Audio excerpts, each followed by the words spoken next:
স্বাগত ডিবিসি সংবাদে আপনাদের সাথে আছি সোনিয়া আফরিন ঈশিতা। এবারে জানাবো খবরের বিস্তারিত। রোহিঙ্গাদের সম্মানজনক প্রত্যাবাসনে সবাইকে একসাথে কাজ করার আহ্বান জানিয়েছেন অন্তর্বর্তী সরকারের প্রধান উপদেষ্টা ডক্টর মোহাম্মদ ইউনূস। চীনে বোয়াও সম্মেলনের উদ্বোধন আয়োজনে তিনি এ আহ্বান জানান। বলেন, বিশ্বে দিনে দিনে রাজনৈতিক সংকট বাড়ছে, এমন পরিস্থিতিতে বিশ্ব নেতাদের এক হয়ে কাজ করতে হবে।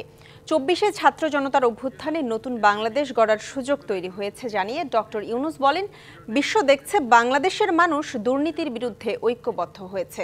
বুধবার ৪ দিনের সফরে চীনের হাইনান পৌঁছান ডক্টর ইউনূস। আগামীকাল চীনের প্রেসিডেন্ট শি জিনপিংয়ের সঙ্গে বৈঠক করার কথা রয়েছে তার।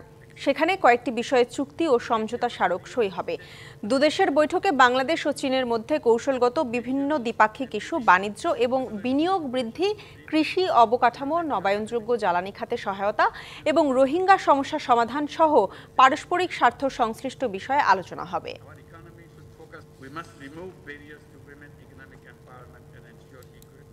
We have initiated critical reforms. These reforms, when implemented, will bring about fundamental transformation for our nation. As we build a new Bangladesh, we face multiple challenges which are shared by other Asian countries. Bangladesh has been hosting over 1.2 million forcibly displaced Rohingyas. Asian leaders must come together to ensure their safe and dignified repatriation to their home country, Myanmar. সময় যত যাচ্ছে ততই যেন বিভিন্ন ইস্যুতে দূরত্ব বাড়ছে অন্তর্বর্তী সরকার এবং এনসিপি নেতাদের মাঝে। এমন মত রাজনৈতিক সচেতন মানুষের। তারা বলছেন, দেশের প্রয়োজনে সবার উচিত ঐক্যবদ্ধ থাকার। তবে এ দূরত্বের কথা অস্বীকার করে নেতারা বলেন, পতিত স্বৈরাচার ইস্যুতে দ্বিমত নয়। আর সরকার বলছে, আওয়ামী লীগ ইস্যুতে এসব রাজনৈতিক দলের সিদ্ধান্তই বাস্তবায়ন করতে চায় তারা। নেতৃত্বদানকারী ছাত্রদের আহ্বানে সাড়া দিয়েই অন্তর্বর্তী সরকারের প্রধান হিসেবে দায়িত্ব নেন ডক্টর মোহাম্মদ ইউনূস। 7 মাসের বেশি সেই সম্পর্কের টানাপোড়েনের শুরুটা হয় রাষ্ট্রপতির পদত্যাগ নিয়ে। সবশেষ আওয়ামী লীগ নিষিদ্ধ ইস্যুতে আবারও স্পষ্ট বিভেদের আভাস সরকার ও এনসিপি নেতাদের মাঝে।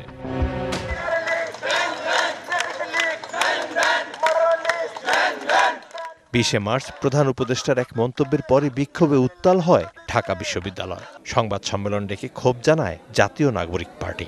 আওয়ামী লীগ এবং ফ্যাসিবাদের সকল সহযোগী ব্যক্তি ও সংগঠনের রাজনৈতিক কার্যক্রমকে নিষিদ্ধ ঘোষণা করতে হবে। বিষয়টি নিয়ে খোলা মনে নিজেদের মূল্যায়ন তুলে ধরেন শিক্ষার্থী সহ বিভিন্ন শ্রেণী পেশার মানুষ। অবশ্যই দূরত্ব তৈরি হচ্ছে, এখানে দূরত্ব কিছুটা তৈরি হচ্ছে, এটা দৃশ্যমান দেখা গেল। সত্যিকার অর্থে আমি মনে করি না দূরত্ব আছে ওদের ভিতরে, কারণ ওরা যায় ডক্টর ইউনূসে। আমরা চাচ্ছি যে বাংলাদেশে আমরা যারা আছি প্রত্যেকটা রাজনৈতিক দল তারা সবাই দেশের উন্নয়নে কাজ করবে, সবাই একমত হয়ে থাকবে। দুই পক্ষ যদি একসাথে না থাকে তাহলে বাংলাদেশ যেটা চাচ্ছে ওটা বাংলাদেশ এটা পাবে না। তবে আওয়ামী লীগ ইস্যুতে দ্বিমতের বদলে ঐক্যমত রয়েছে বলে দাবি করে এনসিপি নেতা। এই অভ্যুত্থান যেই রাজনৈতিক দলটিকে পতিত করেছে এবং এই বাংলাদেশে, নতুন বাংলাদেশে আওয়ামী লীগের রাজনৈতিকভাবে প্রাসঙ্গিক হওয়ার কোনো সুযোগ নেই। এখানে আমি বরং ঐক্য দেখি। প্রধান উপদেষ্টার প্রেস উইং বলছে, সব রাজনৈতিক দলের ঐক্যমতের সিদ্ধান্তই নৌকার ভাগ্য নির্ধারণ করবে। নিষিদ্ধের বিষয়ে প্রত্যেকটা রাজনৈতিক দলের একটা নিজস্ব অবস্থান থাকতে পারে, আর অন্যান্য রাজনৈতিক দলও যদি তাদের রাজনৈতিক অবস্থানটা স্পষ্ট করেন তাহলে এই বিষয়ে আসলে সরকারের জন্য সিদ্ধান্ত নিতে সুবিধা হয় এবং সরকার আশা করে যে এই বিষয়ে রাজনৈতিক দলগুলো একটা ঐক্যমতের ভিত্তিতে এক ধরনের সিদ্ধান্তে পৌঁছাবে, যাতে সরকার সেই সিদ্ধান্তটা বাস্তবায়ন করতে পারে। রাজনৈতিক বিশ্লেষকদের মতে মত দ্বিমতের সৌন্দর্য রয়েছে, তবে অতিচর্চা রাজনৈতিক বিভেদ উস্কে দেয়। সংবাদ সম্মেলনে এক একজন এক এক রকম বক্তব্য দিচ্ছেন বা ফেসবুকে অনেক রকম পোস্ট করছে। এসব সত্ত্বেও আমার কাছে মনে হয় না যে আমরা কেউই, কোনো পক্ষই একটা প্রবল সংঘর্ষের জন্য প্রস্তুত। এটা নিয়ে অনেক বেশি আলোচনা করার সুযোগ নেই। আমি বরং যদি আলোচনা করি, বরং আমরা দেশের ক্ষতি করব এবং দেশের অনেক বেশি অনৈক্য সৃষ্টির পথকে খোলাসা করে দেব। বিভেদ নয়, আগামী সমৃদ্ধ বাংলাদেশ গড়তে রাজনৈতিক ঐক্য বেশি প্রয়োজন বলেও মত দেন ডক্টর মাহবুবুল্লাহ। আওয়ামী লীগকে রাখা নিয়ে তো বড় প্রশ্ন। Mizan Ahmed, DBC news, Dhaka. লম্বা ছুটির কারণে এবারের ঈদ যাত্রায় নেই পুরনো ভিড়, হাতে সময় নিয়ে ধীরে সুস্থে রাজধানী ছাড়ছে মানুষ। তবে সপ্তাহের শেষ কর্মদিবস হওয়ায় আজ ভিড় একটু বাড়তে পারে বলে ধারণা করা হচ্ছে। রাজধানীর কমলাপুর রেল স্টেশন থেকে নিয়ম করে ছেড়ে যাচ্ছে ট্রেন। ঈদে বাড়তি চাপের কথা ভেবে অতিরিক্ত বিশেষ ট্রেন যুক্ত হয়েছে। রেল কর্তৃপক্ষ জানায়, সরকারি বেসরকারি অফিস ও গার্মেন্টস ছুটি হলে যাত্রীর চাপ বাড়বে। এছাড়া অতিরিক্ত চাপ সামাল দিতে স্টেশনের গেটে জোরদার করা হয়েছে 3 স্তরের নিরাপত্তা ব্যবস্থা। এদিকে সকাল থেকে রাজধানীর বাস টার্মিনালগুলোতে আসতে থাকেন যাত্রীরা। তবে গাবতলী, মহাখালী, গুলিস্তান ও সায়দাবাদ বাস টার্মিনালে ঘরমুখ যাত্রীদের চাপ তুলনামূলক কম। ঈদের ছুটি ঘনিয়ে আসার সাথে সাথে যাত্রীদের চাপ বলে আশাবাদী পরিবহন কর্তৃপক্ষ।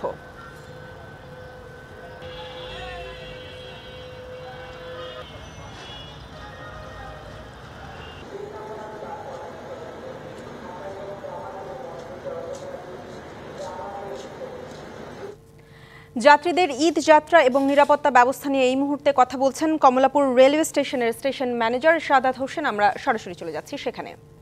বিকেলের দিকে প্রেসারটা বেশি হয়, তো ঈদ উপলক্ষে একটু ভালো প্রেসার হবে মনে করা হচ্ছে।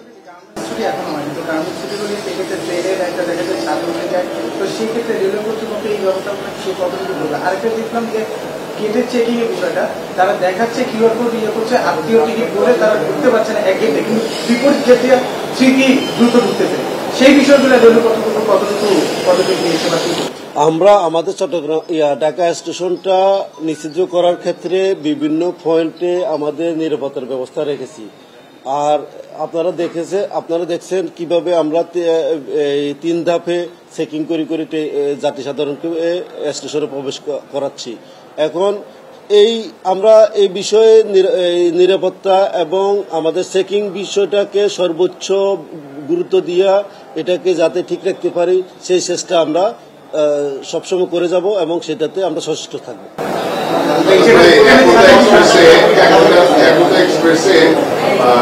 কিছুক্ষণ আগে একটা ছিনতাইয়ের অভিযোগ পেয়েছি। একজন যাত্রী দরজায় দাঁড়িয়ে যখন গাড়িটা চলে যায় তখন অভিযোগ করছিলেন, এবং আমরা প্ল্যাটফর্মও দেখেছি যে বেশ কিছু উদ্বাস্তু ছেলে পেলে যাদেরকে দেখে পকেটে এবং নেশাগ্রস্ত মনে হয় এবং অবস্থা সম্পন্ন না কোনোভাবে তাদেরকে ঘোরাঘুরি করতে দেখি। তো আসলে এইটার ব্যাপারে কি পদক্ষেপ নিয়েছেন? এটা এই সময় অনেক মানুষ যাতায়াত করবে এবং বিভিন্ন ধরনের অকারেন্সও ঘটতে পারে। না, এখন আমার কাছে চিন্তার কোনো অভিযোগ নিয়ে কেউ আসে নাই, প্রথম কথা। দ্বিতীয় কথা, যে যাত্রী চিন্তার শিকার হয়েছেন সেটা কি আমার স্টেশনে না অন্য কোথাও চিন্তার শিকার হয়ে স্টেশনে আসি বলতেছেন, সেটা আমি জানি না। কারণ ঢাকা স্টেশনে চিন্তার কোনো অভিযোগ এই পর্যন্ত হয় নাই বা পাই নাই। আর আমরা বারবারে আমাদের আরএমবি, জিআরপি, নিরাপত্তা আইনশৃঙ্খলা বাহিনীর সদস্যদেরকে বারবারে বলতেছি যাতে কোনো রকমের টোকাই বা কোনো রকমের হকার স্টেশনের ভিতরে প্রবেশ করতে না পারে। আর এই বিষয়ে আমরা সর্বোচ্চ সজাগ আছি এবং আরো ব্যবস্থা নিব ইনশাআল্লাহ। এদিকে ঈদ যাত্রার আরো খবর জানাতে গাবতলীর বাস টার্মিনাল থেকে আমাদের সাথে যুক্ত হচ্ছেন আমাদের সহকর্মী ইকবাল অনিক। আমরা যুক্ত হচ্ছি তার সাথে। ইকবাল অনিক, জানাবেন যে যাত্রীরা নির্ধারিত ভাড়ায় যাত্রা করতে পারছেন কিনা, আর বাস টার্মিনালে ভিড় কেমন দেখছেন, বিস্তারিত। ঈশিতা, আর কয়েকদিন পরেই কিন্তু হচ্ছে পবিত্র ঈদুল ফিতর উপলক্ষে হচ্ছে রাজধানী ছেড়ে যাচ্ছেন গ্রামে মানুষ তাদের পরিবার পরিজনের সঙ্গে ঈদের আনন্দ উপভোগ করার জন্য।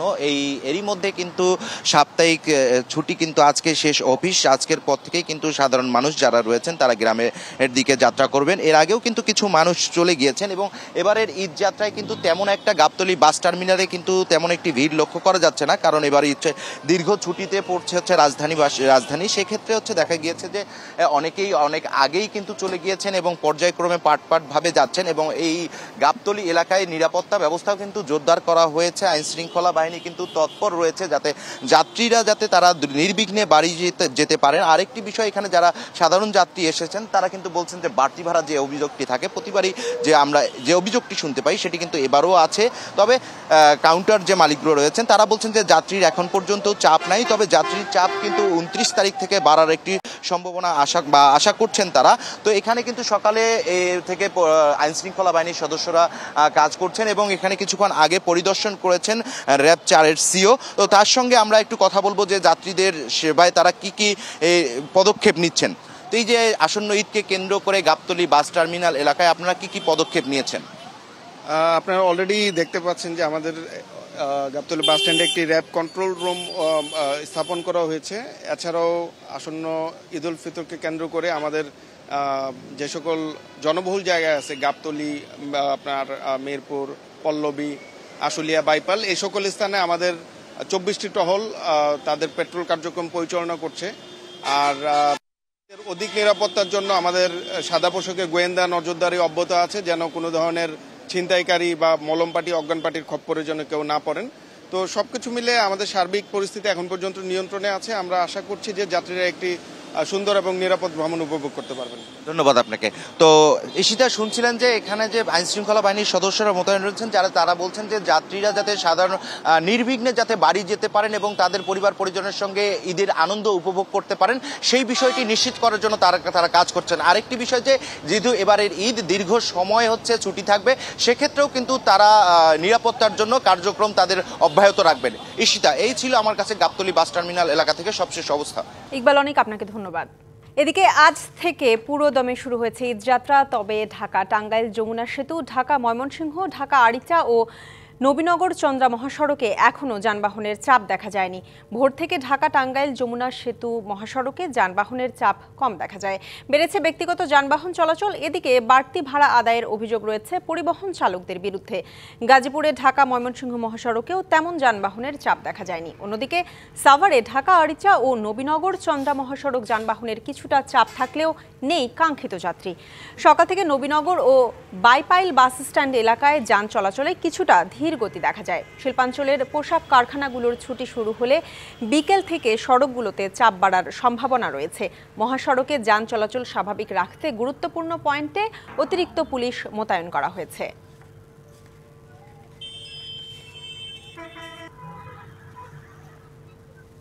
দেশে 17.5% মৃত্যুর জন্য দায়ী হার্ট অ্যাটাক। বাংলাদেশ পরিসংখ্যান ব্যুরোর তথ্য এমনটাই বলছে। তবে চিকিৎসকরা বলছেন প্রতি 5 তরুণের একজন হৃদরোগের ঝুঁকির মধ্যে রয়েছেন, যা শঙ্কার অন্যতম কারণ। বলা হচ্ছে, হৃদরোগীদের আপাত জরুরি চিকিৎসা সেবা সিপিআর দেওয়ার প্রশিক্ষণ জানা থাকলে বাঁচতে পারে অনেক প্রাণ। হার্টে রক্ত সরবরাহকারী রক্তনালী বন্ধ হয়ে গেলে এবং রক্ত হার্টে পৌঁছাতে না পারলে হার্টের মাংসপেশিতে পর্যাপ্ত অক্সিজেন পৌঁছাতে পারে না, আর তখনই হয় হার্ট অ্যাটাক। বাংলাদেশ পরিসংখ্যান ব্যুরোর 2022 সালের তথ্য বলছে, ওই বছর দেশে মোট মৃত্যুর 17.45% ঘটেছে হার্ট অ্যাটাক ও হৃদরোগে। এর মধ্যে হৃদরোগে 3.67% আর অন্যান্য কার্ডিওভাস্কুলার রোগে আক্রান্ত হয়ে সারা দেশে মৃত্যুর হার 21.12%। সাম্প্রতিক বছরগুলোতে 50 বছরের নিচে 30% রোগীর মধ্যে হৃদরোগের লক্ষণ দেখা যাচ্ছে। যাদের বংশগতভাবে হৃদরোগ আছে, রক্তের কোলেস্টেরলের মাত্রা বেশি, ডায়াবেটিস রোগীদের ক্ষেত্রে অল্প বয়সে হতে পারে, স্থূলতার পরিমাণ বেড়ে যায়। আমাদের তরুণদের মধ্যে অনেকে ধূমপানে অভ্যস্ত, বিভিন্ন ধরনের এনার্জি ড্রিঙ্ক বা ড্রাগে অভ্যস্ত, এগুলা কিন্তু হৃদরোগের ঝুঁকি বাড়ায়। সম্প্রতি ক্রিকেটার তামিম ইকবালের হার্ট অ্যাটাক হওয়ার পর 22 মিনিটে সিপিআর দেওয়া হয়, যা বিশ্বজুড়ে হৃদরোগ চিকিৎসায় বহুল প্রচলিত এক জরুরি সেবা পদ্ধতি। চিকিৎসা বিজ্ঞানের ভাষায় যেটাকে বলে কার্ডিওপালমোনারি রিসাসিটেশন বা সিপিআর। বুকের মাঝখানে প্রেসার দিয়ে চাপ দেওয়া হয়, সাধারণত 100 থেকে 110 রেটে মিনিটে এটা চাপ দেওয়া হয়। এটাতে করতে পারলে যেটা হয় যে রোগীর রক্ত সঞ্চালনটা চালু থাকতে পারে, সার্কুলেশন বা রক্ত সরবরাহ চালু রাখা, শ্বাস প্রশ্বাস চালু রাখা, এটার নামই হচ্ছে সিপিআর। সাধারণ জনগণের মাঝে সিপিআর নিয়ে সচেতনতা গড়ে তোলা প্রয়োজন বলেও মনে করেন চিকিৎসকরা। রাস্তাঘাটে, বাড়িতে কোথাও যদি কার্ডিয়াক অ্যারেস্ট হয়, তাহলে যেন ওনারা সিপিআরটা দিতে পারেন, বেসিক লাইফ সাপোর্টটা ওনারা দিতে পারেন। তাহসিনা জেসি, ডিবিসি নিউজ, ঢাকা। আজ পবিত্র শবে কদর বা সৌভাগ্যের রজনী। ইসলাম ধর্মমতে পবিত্র কোরআন নাজিল হয়েছিল এই রাতে। কোরআন তিলাওয়াত, দোয়া ও নফল নামাজ আদায়ের মধ্য দিয়ে বরকতময় রাতটি অতিবাহিত করবেন ধর্মপ্রাণ মুসলমানরা।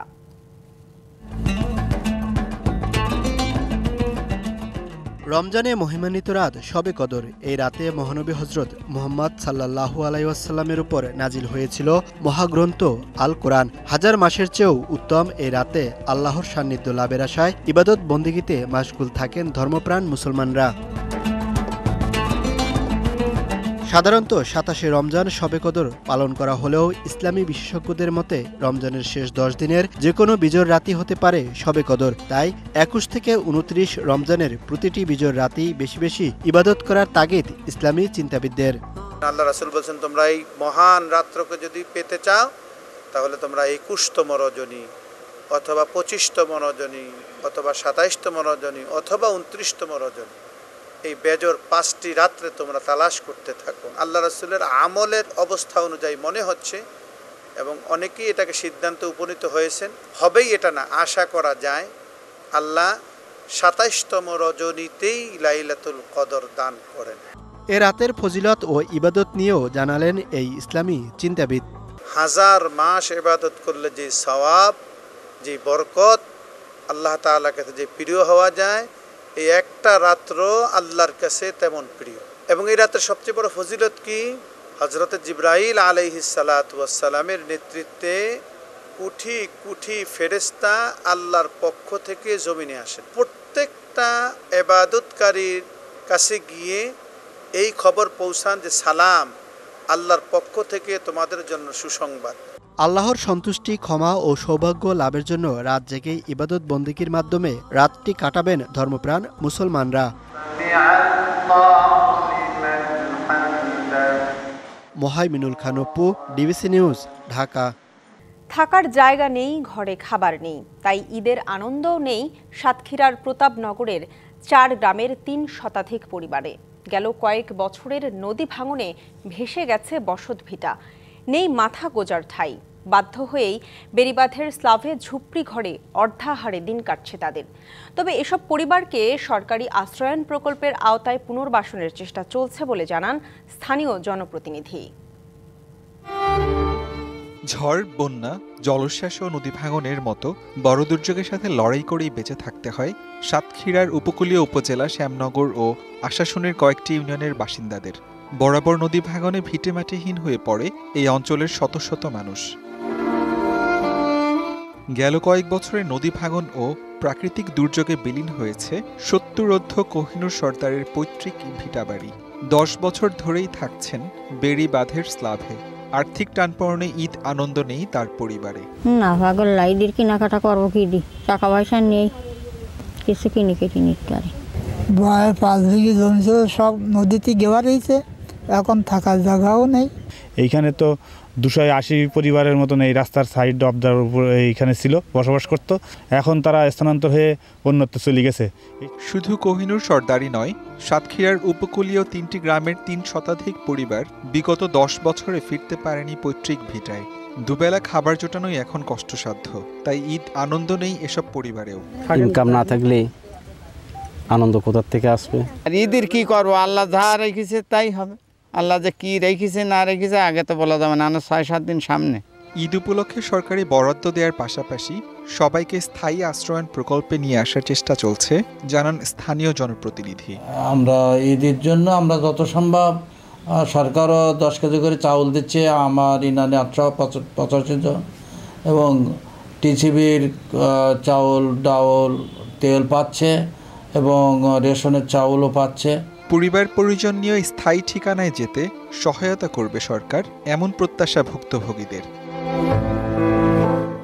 DVC news desk. যুক্তরাষ্ট্রে প্রাণঘাতী মাদক ফেন্টানিল তৈরির কাঁচামাল সরবরাহে চীনের সঙ্গে ভারতও জড়িত বলে দাবি করেছে যুক্তরাষ্ট্র। এক প্রতিবেদনে এ তথ্য জানিয়েছে মার্কিন গোয়েন্দা সংস্থা। মঙ্গলবার মার্কিন জাতীয় গোয়েন্দা প্রধান তুলসী গাবার্ডের দপ্তর থেকে একটি অ্যানুয়াল থ্রেট অ্যাসেসমেন্টে বলা হয়েছে, ভারত ও চীন অপরাধী চক্রগুলোর কাছে প্রত্যক্ষ বা পরোক্ষভাবে ফেন্টানিল তৈরির রাসায়নিক কাঁচামাল সরবরাহ করছে। এর আগে গেল বছরের গোয়েন্দা প্রতিবেদনে বলা হয়েছিল, মেক্সিকোর মাদক চক্রগুলো ভারতসহ কয়েকটি দেশ থেকে কম পরিমাণ রাসায়নিক পায়, আর চীনকে বলা হয়েছিল প্রধান সরবরাহকারী দেশ। মার্কিন যুক্তরাষ্ট্রে আমদানি করা গাড়ি ও তার যন্ত্রাংশের উপর 25% শুল্ক আরোপের ঘোষণা দিয়েছেন দেশটির প্রেসিডেন্ট ডোনাল্ড ট্রাম্প। স্থানীয় সময় বুধবার ওভাল অফিসে এক অনুষ্ঠানে এই ঘোষণা দেন তিনি। 2 এপ্রিল থেকে গাড়ি আর মে মাস থেকে যন্ত্রাংশের উপর ঘোষিত শুল্ক আরোপ করা হবে বলে জানানো হয়েছে। এই সিদ্ধান্ত যুক্তরাষ্ট্রের গাড়ি শিল্পের উন্নতিতে ভূমিকা রাখবে, পাশাপাশি দেশটিতে বিনিয়োগ করতে অন্যান্য দেশকে উৎসাহিত করবে বলেও মনে করছেন মার্কিন প্রেসিডেন্ট। তবে বিশ্লেষকরা মনে করেন গাড়ি আমদানিতে শুল্ক কার্যকর হলে যুক্তরাষ্ট্রে গাড়ি উৎপাদনের পরিমাণ কমে যাবে এবং মিত্র দেশগুলোর সাথে সম্পর্কের অবনতি ঘটবে। ছাঁটাইয়ের প্রতিবাদে ইউনাইট দ্য ইউনিয়নের 400 জনেরও বেশি পরিচ্ছন্ন কর্মী দফায় দফায় ধর্মঘট করছেন। আর এই ধর্মঘটের কারণে গত 2 সপ্তাহ ধরে বার্মিংহাম সিটি কাউন্সিলরের বর্জ্য অপসারণ করা হচ্ছে না। এতে কাউন্সিলরের বিভিন্ন এলাকায় ঘরের সামনে ডাস্টবিন ছাপিয়ে পড়ছে ময়লার স্তূপ। ব্রিটেন তথা ইউরোপের সর্ববৃহৎ কাউন্সিল বার্মিংহাম সিটি কাউন্সিল, 12 লাখের বেশি বাসিন্দার নগরী বার্মিংহাম সিটি কাউন্সিলের বর্তমান চিত্র হচ্ছে এটি। গত বছর দেউলিয়া হওয়া এই সিটি কাউন্সিল কর্তৃপক্ষের আর্থিক অবস্থার উন্নতির জন্য বিস্তৃত পদক্ষেপের অংশ হিসেবে স্থানীয় পরিষেবায় কিছু বিন কর্মীকে কাটছাঁট, কয়েকজনকে পদোন্নতি এবং তাদের বেতন কমানোর পরিকল্পনার কারণে এবছরের শুরু থেকেই চলছে দফায় দফায় ধর্মঘট। Full of rubbish, the fly tipping has gone out of control, and residents are fuming, and I don't blame them. We pay council tax on time. We expect our rubbishes to be cleared on time. বিন কর্মীদের এই ধর্মঘটের কারণে গত 2 সপ্তাহ ধরে Birmingham city কাউন্সিলের বর্জ্য অপসারণ না করায় কাউন্সিলের বিভিন্ন এলাকায় ঘরের সামনে জমেছে ময়লার স্তূপ। ময়লা আবর্জনার কারণে মশামাছি, পোকামাকড় ও ইঁদুরের উপদ্রব বেড়েছে। শহরের বিভিন্ন স্থানে গৃহস্থলীর বর্জ্য, সেই সাথে পুরানো গৃহস্থলীর সরঞ্জাম ভর্তি কালো বিন লাইনারের 6 ফুট বিন ব্যাগের স্তূপে চলাফেরা করাই দায় হয়ে পড়েছে। বিনের দুর্গন্ধে নিদারুণ কষ্টে অতিষ্ঠ মানুষ। রমজানের এই সময় মসজিদে 5 ওয়াক্ত নামাজ ও তারাবি পড়তে যাওয়া মুসল্লিদের নাভিশ্বাস। বিনোর দুর্গন্ধে আমরা এলাকা থাকতাম পারলাম না, আমরা দুয়ারে গন্ধ হয়ে গেছে, ভালো স্মেল পায় না, দুর্গন্ধের কারণে বাচ্চা কাচ্চা অসুস্থ হওয়ার উপক্রম। দুর্গন্ধে আমরা নামাজ পড়তাম পারি না, 3 সপ্তাহ ধরে আমরা বিল নেন না এলাকার থাকি। বার্মিংহাম সিটি কাউন্সিলের বাসিন্দারা বলছেন, বর্জ্য ব্যবস্থাপনার মাধ্যমে নগরবাসীর সুবিধা পাওয়ার কথা থাকলেও বিন কর্মীদের ধর্মঘটের কারণে এখন তা জনদুর্ভোগে পরিণত হচ্ছে। DBC news desk. ডিবিসি সংবাদে এই ছিল এখনকার মতো। ডিবিসি নিউজের সংবাদগুলো পড়তে ভিজিট করুন dbcnews.tv আর ভিজিট করুন ডিবিসি নিউজের ফেসবুক পেজ এবং ইউটিউব চ্যানেল। ডিবিসির সঙ্গে থাকুন।